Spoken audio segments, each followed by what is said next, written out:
When Hannah gives birth to her first child, her heart is flooded with a love she never knew existed. Every breath her newborn son takes becomes her reason for living. But not everyone around her shares that same reverence. During the early days of postpartum exhaustion and vulnerability, Hannah leans on her sister, Leah, and Leah's girlfriend, Dana, for help. They offer to babysit while Hannah rests, a gesture that seems like support, until the truth cracks through, one night, barely recovered from a difficult birth. Hannah walks into the nursery and finds them feeding her hours-old baby cold formula straight from the fridge, laughing about it like it's some joke. The baby cries, his tiny face twisted in discomfort, and they roll their eyes. That moment fractures something deep inside Hannah. She doesn't scream. She doesn't argue. She just watches. And then, slowly, she begins to take back control of her motherhood, her boundaries, and her power. What follows is a chilling journey through gaslighting, family betrayal, and emotional sabotage, as Hannah uncovers the disturbing truth behind why they were so eager to help, and what else they've been hiding. With every step, she unravels the dark web they spun around her, quietly, methodically, making sure they never get close again. By the end, Hannah isn't just a new mother, she's a force. And the ones who underestimated her will never forget it. I used to think the hardest part of becoming a mother would be the birth. The hours of labor, the fear of tearing, the overwhelming pain. But that was just the storm before the real war began. Eli was born on a rainy Tuesday night, 6 weeks ago.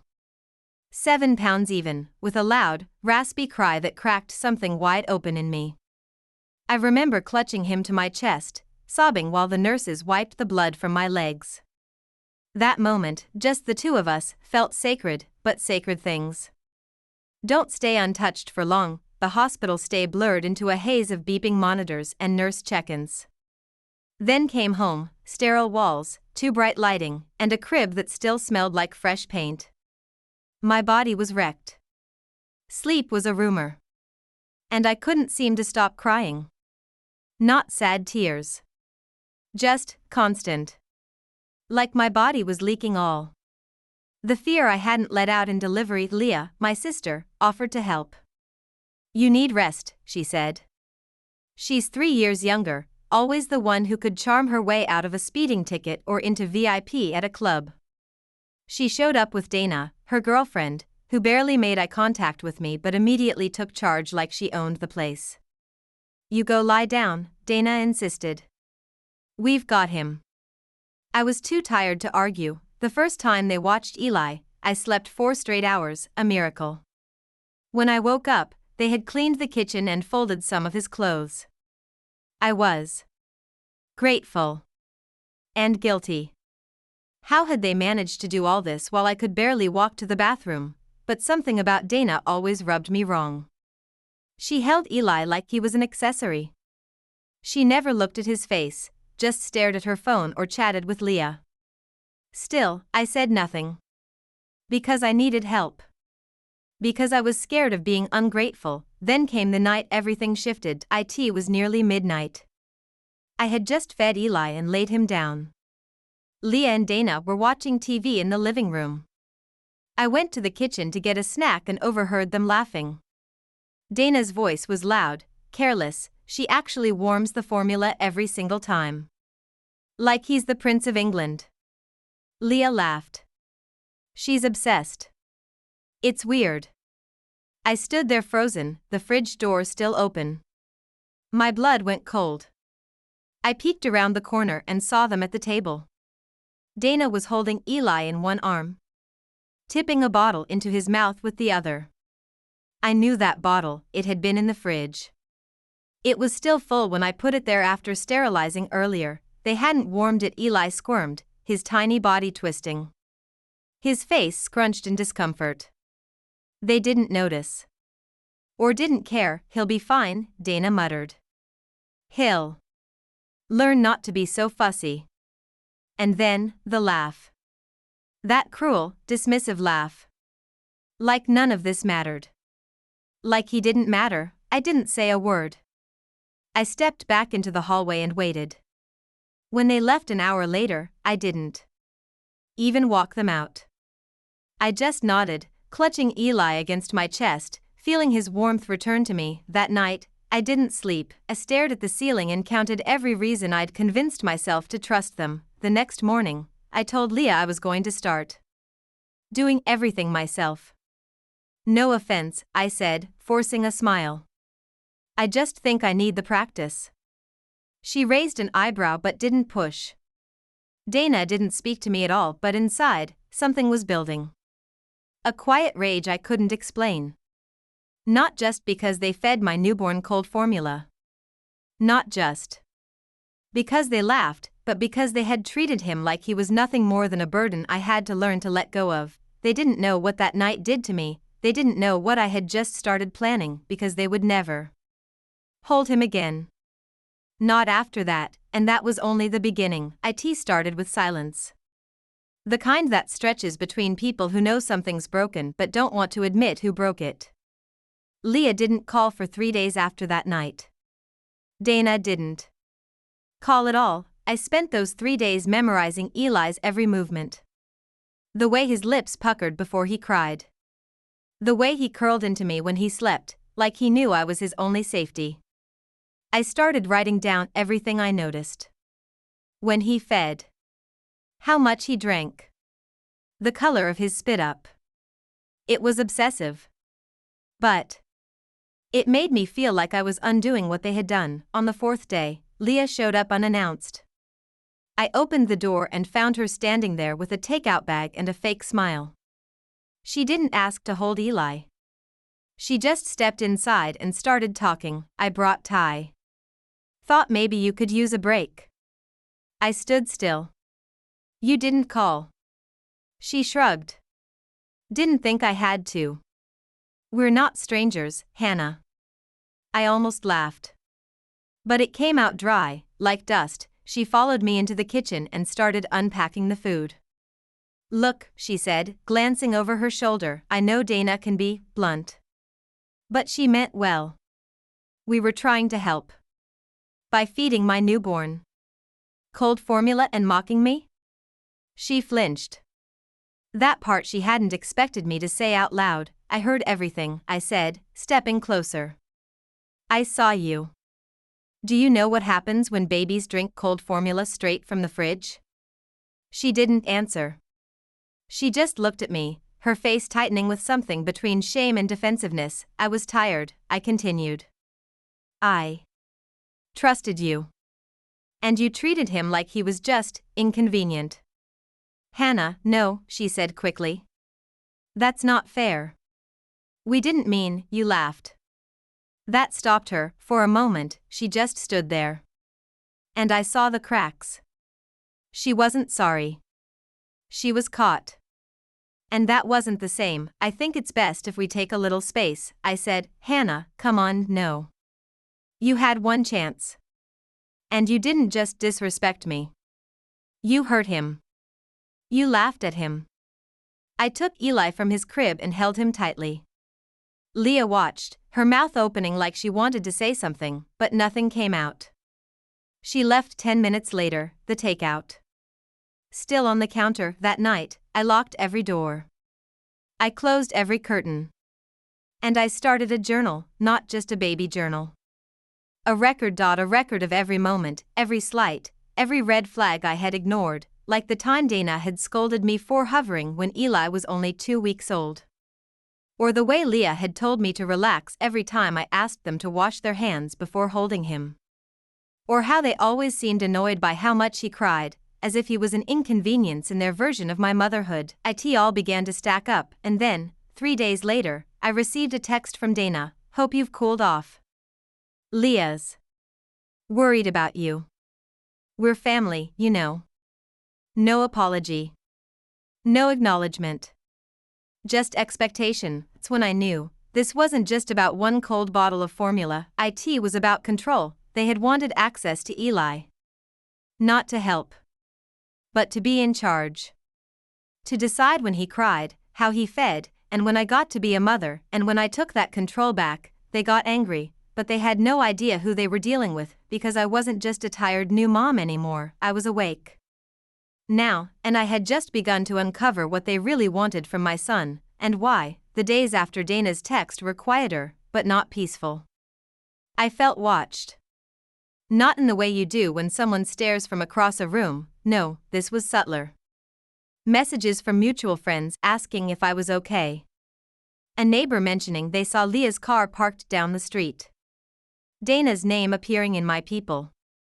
You may know suggestions with alarming frequency. They weren't reaching out because they missed me. They were circling. Like they were waiting for me to fold. I didn't. Instead, I started limiting visitors altogether. Only my mother came by now and then, and even she had to call ahead. I told her I was focusing on bonding with Eli, on building a rhythm. She nodded, but I saw the flicker of doubt in her eyes. You don't want to shut people out completely, she said gently, folding one of Eli's tiny onesies. Support matters. I almost told her. About the bottle. The laughter.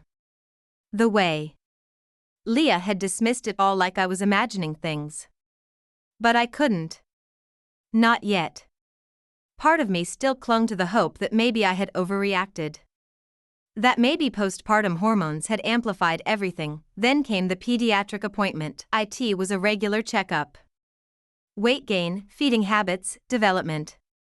I had Eli strapped into his carrier, diaper bag packed, my notes ready. I was nervous, I always was, but it felt manageable. Until I saw Leah in the waiting room. She was seated across from the reception desk, sunglasses perched on her head like she belonged there. She stood the moment she saw me. Hannah, she said, too loudly. Hey. I froze. What are you doing here? I just thought maybe you'd want company. You never respond to my messages. I looked down at Eli, his little hands twitching in sleep. My pulse picked up. Leah, you can't just show up like this. I'm your sister, she said, stepping closer. Don't do this. I miss you. Dana misses the baby. We all do. I stepped back. Dana doesn't get to miss him. The nurse called my name. I walked past Leah without another word. Inside the exam room, my hands trembled as I laid Eli on the scale. The nurse noticed. Everything okay, Mom? I nodded. A lie. After the appointment, I asked the front desk quietly if anyone had called pretending to be on Eli's emergency list. They checked. Someone had called the week before asking about his appointment time. They hadn't given any information. They said, because it wasn't the number on file. I changed the file that day. New emergency contacts. New phone numbers. Password protected everything, because this wasn't about hurt feelings anymore. It was about boundaries, and how they were being violated that night. I went through every social media account and made it private. Blocked Leah. Blocked Dana. Unfriended mutuals. Removed old photos. Every trace of Eli's face, gone. It was extreme. But I couldn't afford to be generous anymore. Then, 2 days later, I received a letter in the mail, handwritten. No return address. Just my name in delicate, unfamiliar cursive. Inside was a single sentence. We're worried about your mental health. Maybe it's time someone intervened. I read it 3 times. My fingers shook. I looked at Eli asleep in his bassinet, then. Back at the letter, they were trying to paint me as unstable. They were building a case, and I knew exactly what for. Stared at the letter for a long time before I moved. Not because I didn't understand what it meant, I understood it too well. It was a warning disguised as concern.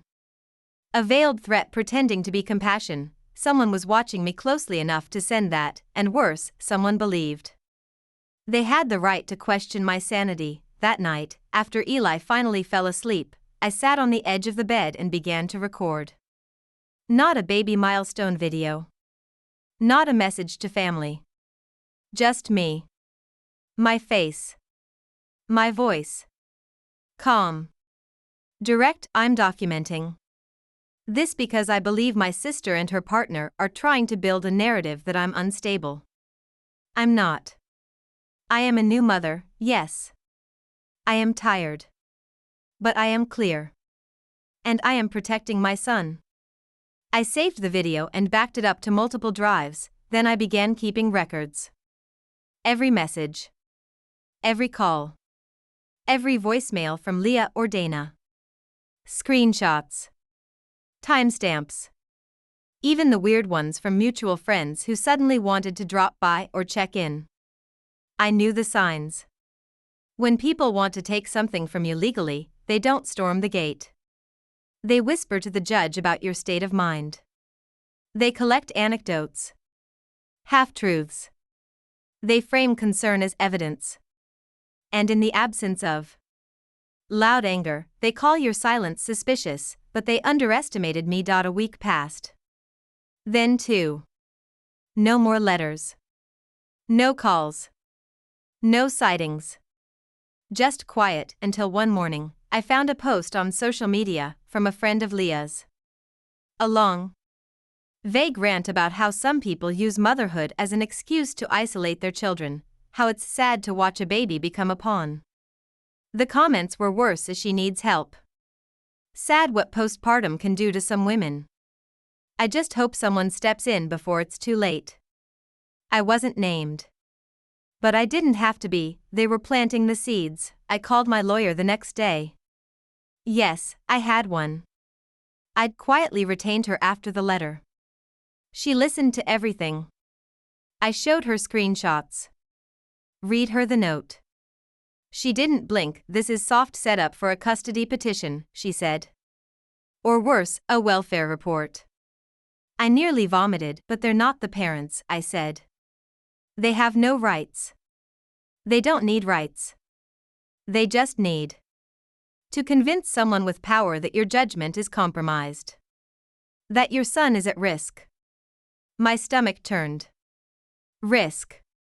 That word could mean anything. That night, as I fed Eli in the dark, his warm little body nestled against me, I whispered what I hadn't even dared say out loud yet: they want to take you from me. He didn't understand. But I needed him to hear it. I needed the universe to hear it. 2 days later, it escalated. A knock at the door. Not a friend. Not a delivery. A woman with a badge, Child Protective Services. She was polite. Calm. Said they had received an anonymous concern. That it was routine. That it would go on file. She wanted to come inside. I didn't let her. Instead, I handed her the stack of printed records I'd prepared. The letter. The screenshots. A signed statement from Eli's pediatrician. Confirming he was thriving, she flipped through them slowly, eyes scanning. I see, she said. This changes the context. I asked who reported me. She smiled thinly. Anonymous, ma'am. You understand. But I did understand. I understood exactly. They had tried to make me look crazy, and they had failed, but what scared me more was knowing they weren't finished. After the CPS visit, something changed in me. I wasn't scared anymore. I was furious, not the kind of anger that makes you scream. The kind that settles deep into your bones, cold and clear. The kind that rewires you. I had spent weeks grieving the betrayal. Trying to make sense of how my own sister could stand behind a campaign to make me look unfit. But now, it was no longer about understanding. It was about ensuring they never got another inch inside my life. I spoke to my lawyer again. We revised my will. I added a clause: under no circumstance would Leah or Dana be granted custody of Eli, even in the event of my death. I named 2 alternate guardians, carefully chosen. People I trusted. People who had never once dismissed my instincts. Also added a security system. Cameras. A video doorbell. Motion sensors on the windows. Some might say I was being paranoid. But when someone tries to take your child through legal manipulation, you stop caring about how you're perceived, because perception is what they'd used against me. Blocked Leah's number permanently. Changed my email. Created a new phone line for essential calls. My world shrank, but it also became clearer, and yet, they kept trying. One evening, my mother showed up again. Unannounced. She looked tired, uncertain. "We need to talk," she said. I let her in. She sat at the kitchen table and looked around like she didn't recognize the house.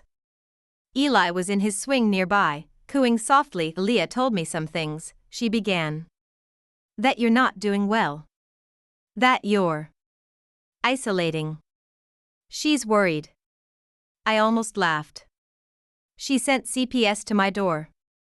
"She said she didn't," my mother said carefully. "Of course she said that. She said you're imagining threats." My hands clenched around the mug in front of me. "Did she tell you about the cold formula? The laughing? The way they mocked me while my baby cried? She said you misunderstood. That you were emotional." I stood up to get out. "Hannah, no. If you believe them over me, you're not welcome here. You don't have to believe I'm right. But if you think I'm delusional? Dangerous? Then you don't get to be near my child." My mother stood slowly, visibly shaken. "I just want peace." So did I. Before they took it from me. She left in silence. I locked the door behind her and stood there for a long time, staring at it. It wasn't just Leah and Dana anymore. It was everyone they pulled into their web. Everyone willing to question my sanity instead of their behavior. And then, 2 days later, a package arrived. No return label.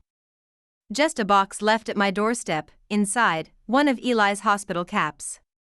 The tiny blue one he wore the night he was born. It had been in his memory box. Inside the house, I checked every camera. No footage. Nothing showed the box being placed. Nothing showed a break-in, but it was there. Sitting on the floor like a dare. They were telling me they'd been inside, not recently.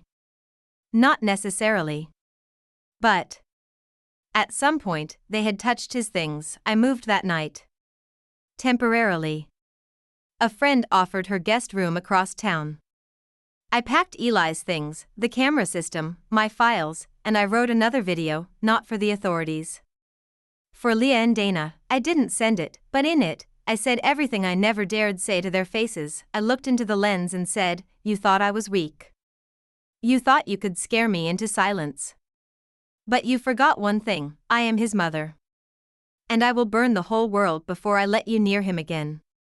Because I wasn't just fighting for peace anymore, I was preparing for war. The house I moved into wasn't much, just a small one-story in a quiet neighborhood with a front porch that creaked and windows that barely locked. But it felt untouched. No one had been here. No one knew we were here. And that was all I needed. The first few nights were the calmest I'd had in months. I slept in short bursts, always waking when Eli stirred, but the dreams were quieter. I stopped checking the cameras every 10 minutes.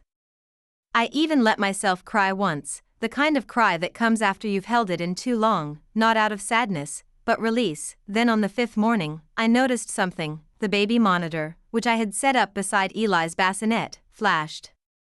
Static for half a second, just a flicker. At first I told myself it was interference. Cheap monitors glitch all the time. But when it happened again, exactly 12 minutes later, I began to worry. I checked the device. Nothing unusual. I changed the frequency. Reset it. Plugged it in elsewhere. It still flickered. Always the same duration. Always just once. The paranoia crept in slowly. Was it them? Had they somehow tapped the monitor? Planted something inside. I told myself it was impossible. I hadn't shared the new address. Not with anyone except my lawyer and the friend who owned the house. No social media posts. No contact with mutuals. Still, I replaced the baby monitor the next day. The flickering stopped, but something inside me had reignited. A low hum of anxiety that made me question every noise outside the window, every shadow near the front gate. Then one evening, while feeding Eli, I received an email from an unknown address. No subject line. No text, just a video attachment. I didn't open it immediately. My hands were shaking. I waited until Eli was asleep, then transferred the file to an old laptop with no internet connection. Safety first, the video was 15 seconds long. It showed Eli in his crib, not crying. Just lying there, blinking up at the camera. The angle was wrong, too high, too wide. It wasn't from my baby monitor. It was from above, from the ceiling. I checked the room instantly, frantic. No hidden cameras. Nothing in the vents. Nothing in the smoke detector. I tore apart the crib, the mobile, the light fixture.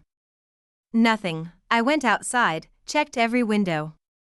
Looked up at the roofline, the angles, and then it hit me, the video wasn't live. It was old. I remembered the onesie he was wearing, pale yellow with a tiny giraffe. He hadn't worn that in over 3 weeks. The video was from before we moved, which meant they had been watching us. Recording us. Long before I suspected, the email account was encrypted. Untraceable. I sat on the floor that night, knees pulled to my chest, listening to Eli breathe. I wasn't scared anymore. I was something else, cold.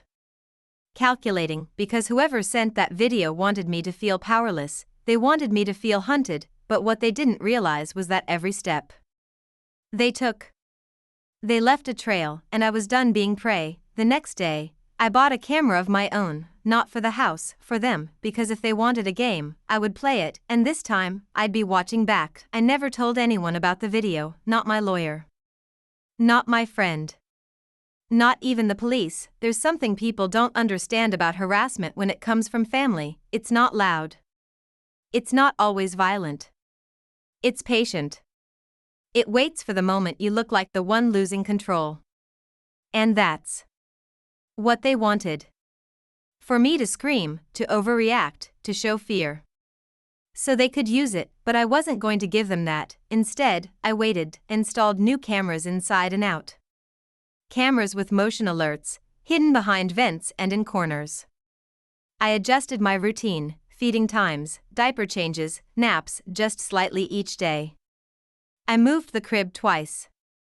I even changed which rooms Eli and I slept in. Then I set the bait. I posted something small on a dormant social media account. Just a vague update, nothing dramatic. A blurry photo of a baby foot, one that wasn't even Eli's, and a vague caption, trying to stay strong. The post was public for 30 minutes, long enough. Within 48 hours, I got another email, different address. Same style. No subject. This time it wasn't a video. It was a photo of me sleeping, taken from outside the window. My back was to the camera. Eli's bassinet was just barely visible in the background. I checked the camera logs. Motion alert at 2:14 a.m. front lawn. 32 seconds of footage. Someone walked up the driveway, stopped near the bushes, and left. That was it, but it was enough. I enhanced the footage. Froze the frame. Focused on the hand, gloved. The figure, short, slight. Not Dana. Leah, the way they moved was familiar. I sent the image to my lawyer. She filed an official report.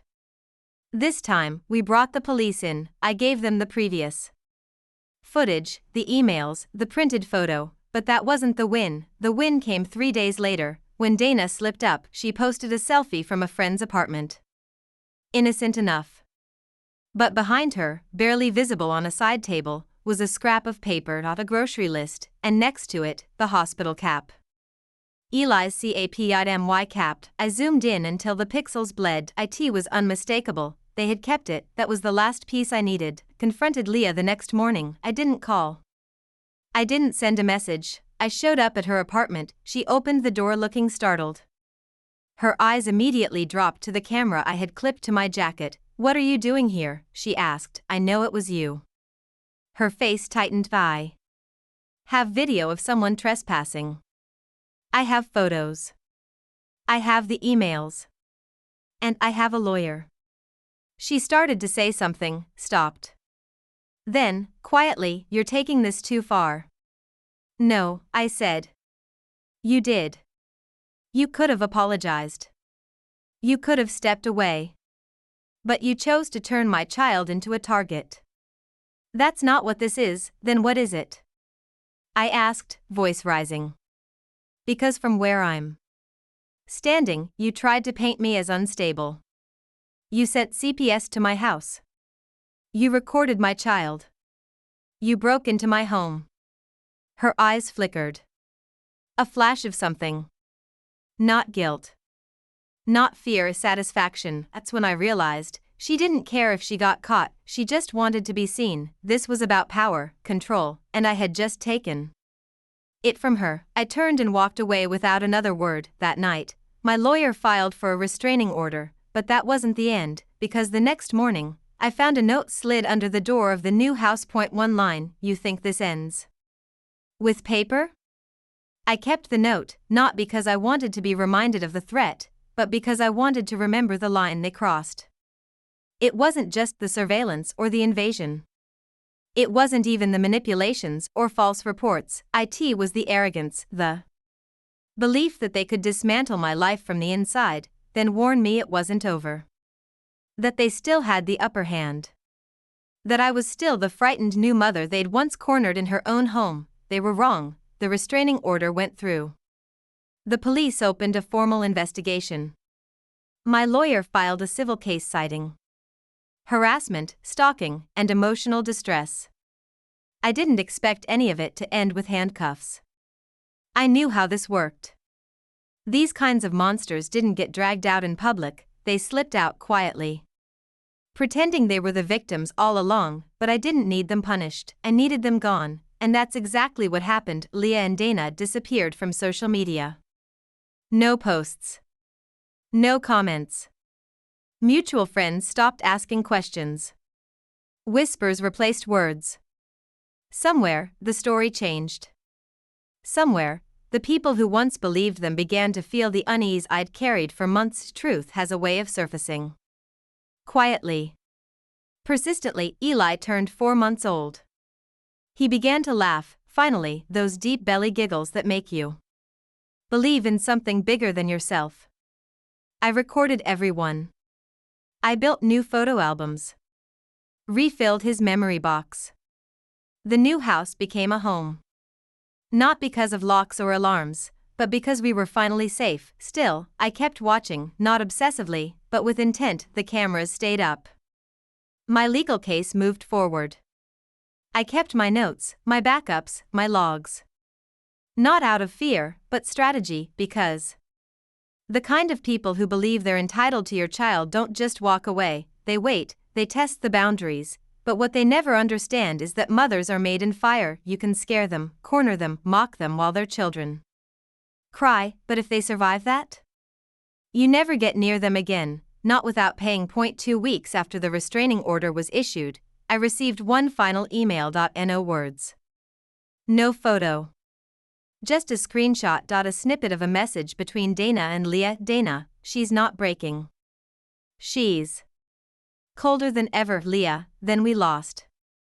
Drop it. I read it once, then I deleted it, because I didn't need the last word, already had it. I have Eli, I have peace, and most of all, I have proof, for every mother who's ever been told she's too protective, too emotional, too much. You're not. You're exactly what they fear, and that's what keeps your child safe.